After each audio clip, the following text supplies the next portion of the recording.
Hello అండి అందరికీ. అందరూ ఎలా ఉన్నారు? నేనైతే బాగున్నా. నేనైతే ఇక్కడ చిల్లీ ప్లాంట్స్ చూపిస్తున్నా గైస్. ఒక ప్లాంట్ అయితే కిందకి ఒరిగిపోయిందనమాట. అంటే మేము కుండీలో పెట్టాము ఫస్ట్. తర్వాత తీసి నేలలో పెట్టామనమాట. అదైతే పైనే పాతేయడం వల్ల అది ఒరిగిపోయింది. ఇదైతే ఒక ప్లాంట్ చాలా మంచిగా పెరిగింది. చాలా మంచిగా గ్రో అయింది గైస్. ఎన్ని చిల్లీస్ హార్వెస్ట్ చేసామంటే మేము ఒక 3 మంత్స్ నుండి అసలు బయట చిల్లీసే కొనుక్కోలేదంటే నమ్మరు మీరు. అంతగానం హార్వెస్టింగ్ చేసాం మేము.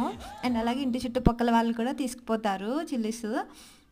పైగా ఇవి చిల్లీస్ చాలా స్పైస్ ఉంటాయి. కొన్ని వేసుకుంటే చాలు. చాలా మంచిగా గ్రో అయింది కదా! మేమైతే ఇవి ఎండుమిర్చి ఉంటుంది కదా! ఎండుమిర్చిలో సీడ్స్ తీసి పెట్టాము. చాలా మంచిగా వచ్చాయి. మీరు కూడా ఒకసారి ట్రై చేయండి. ఎండుమిర్చిలో సీడ్స్ తీసి వేయండి. మంచిగా వస్తాయి చిల్లీ ప్లాంట్స్.